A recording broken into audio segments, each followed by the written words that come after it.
All right. Good morning, class. Good morning. My name is Wanzo Emmanuel. I'll be the one taking you today on the next session.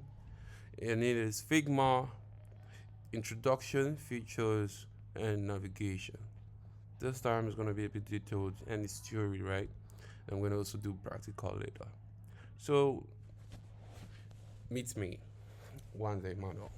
A certified product designer, certified product and brand designer, product manager, and also entrepreneur and a techpreneur. I'm a founder also in tech. So I have two softwares, two apps, right? So we have also a software engineer. Moving along. What is Figma? Right? Figma.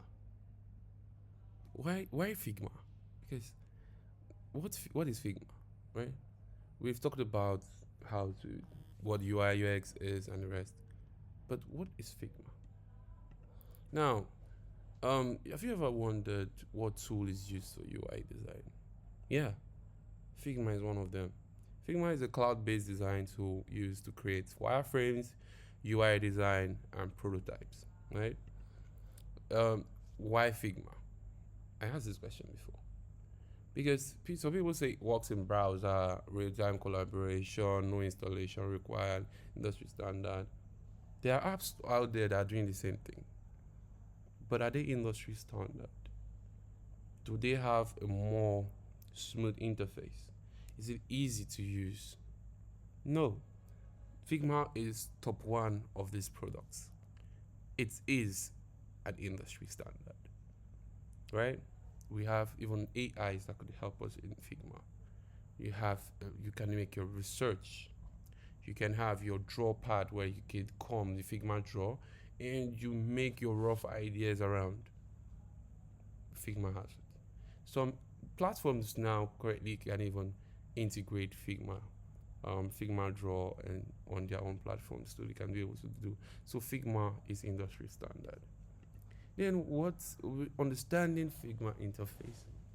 Because you just open Figma, what you see is plenty, right? Yeah. Okay, so what is explained here is when you open a file on Figma, not when you open Figma. When you open Figma, there's a different view. You start seeing your icons of your profile. You start seeing your recent view and everything, right? That's that's what you see first. Then you create a new design, what's it called? Canva. Once you create this, the main working area, you're gonna be seeing the toolbar. You're going to see on the left panel section, you're going to be seeing pages and layers. You're going to be seeing on the right panel properties of each design element, right? You can see the design, prototype, inspect, and everything on the right panel. Then we have pages and templates, right? Pages panel is used to organize your work. Example pages with wireframes, UI, your prototype, right? You can name it whatever thing you can. You'll use it to organize your work. We have the frame tool, which in your keyboard is F. Once you click F, you have frame tool. The frame tool is used to create screens, more like a box that comprises other things inside. Creating a package, right? You create the box package, like for you guys going to do the Valentine gifts today on February 14th. You bring a box and you put your drinks, you put your biscuits, your chocolates, your flowers, whatever thing it is. So a wireframe is like a box, right? Used to enterprise components inside it. So a frame can also hold another frame. It holds rectangles, it holds text, it holds colors and everything. So that's why we say it's used to create screens.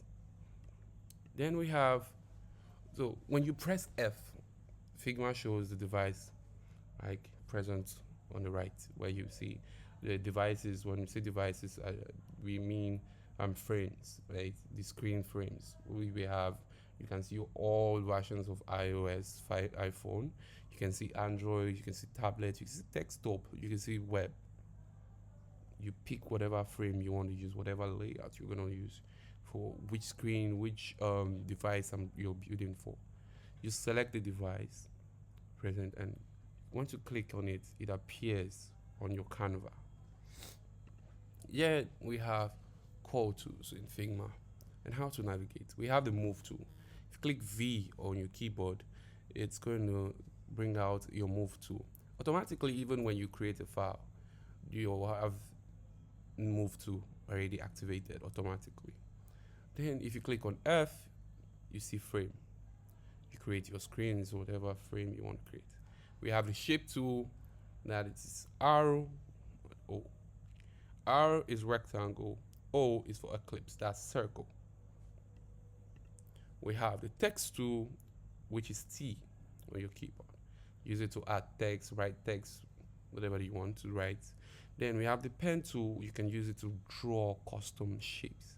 Maybe you don't want a rectangle, maybe you don't want an ellipse, but you want a custom shape or your own design.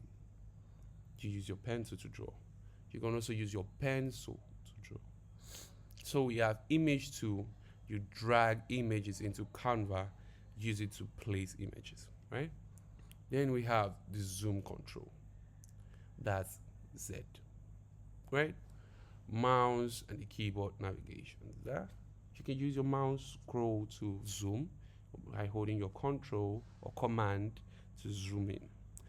You can zoom out using the same way.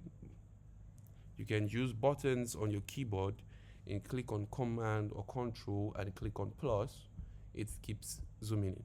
Click on minus, it keeps zooming out. Then to zoom to fit, we use shift plus 1. Click shift and 1. Then we have zoom to selection. So that is going to take you to the selected area. That's shift plus 2. Are we together? Now moving along, mouse control. You hold control or command, you scroll wheel, like I said, you zoom in. You hold space bar and drag your mouse, you pan Canva. That means you can drag around your whole Canva, right? Then we have move around canvas, space bars, drag, swipe left, swipe right, up and down. We have layer panel shows. Your layer panels shows your wireframes, groups, components. That shows your frames, the frames that comprises the screens and everything, right? You see the groups, the ones you've grouped. To group, you use Command G, right? So components that you've also created. You can rename those layers to, because they are going to be showing frame 1 to frame this, group this, component this. You rename them to whatever specific it is. And guess what? We also have an AI in Figma that can help you rename your layers. But that will be later in the video. I will show you that. So group layers using Command G. You lock layers using the lock icon close to each layer. Good layers naming equals professional work.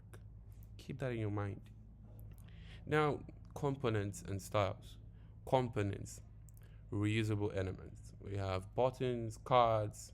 You create buttons in different variations so it can be reused as different visual screens. You can use it in different ways. But if it's a small button, it's a big button, maybe it's an click out button, maybe it's a go button, an active button, different variation, right?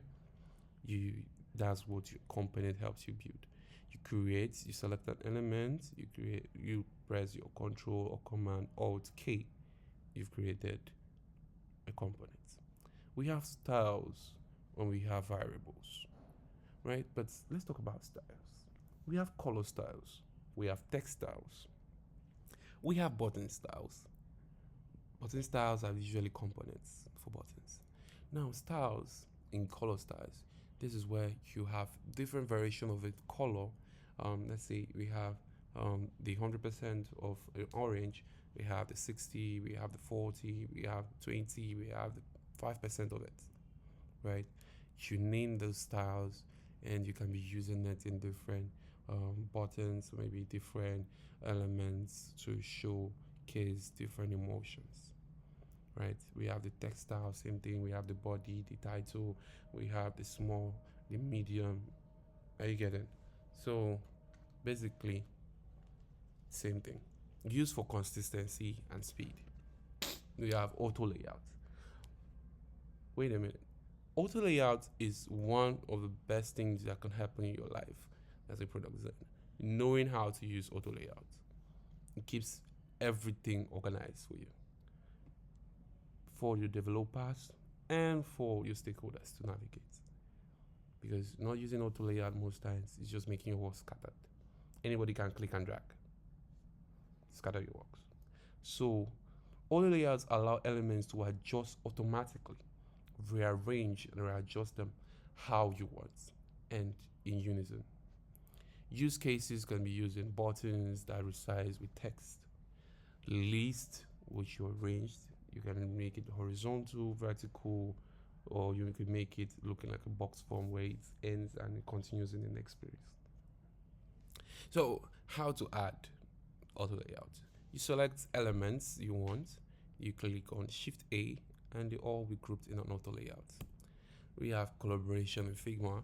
You share links, real-time editing, comments, your feedbacks, and people could check that out, right? If you real-time editing, you can edit things that are already there. Share link, you can share a link to people to come and join and collaborate with you in the file and give them access to editing. This replaces sending files back and forth, right? So we have exporting developer handoff, where you give developers to actually comment those things. We have the developer option in Figma where the developers could see each and every elements and their sizes, and some little few codes, line of codes they can also use to get their elements arranged when they're building, right? So you can export things in PNG, JPEG, and SVG. PNG is the ones that don't have a destructible background, where it retains everything exactly as it is, right? Then we have it can also come without background, right? It comes with background, it can come with no background.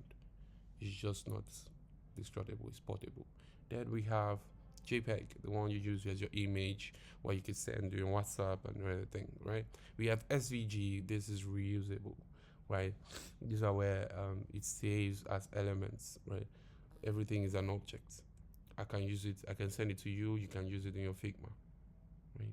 Then inspect tab shows CSS, iOS, Android code.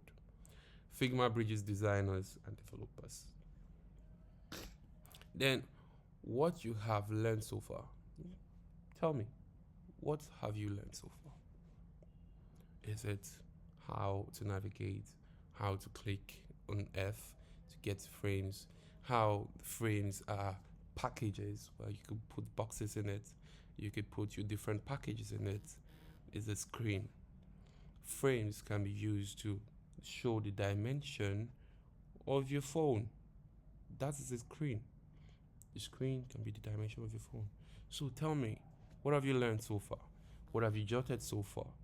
How is it going to really help you? I would like to hear from you soon in class. See you later.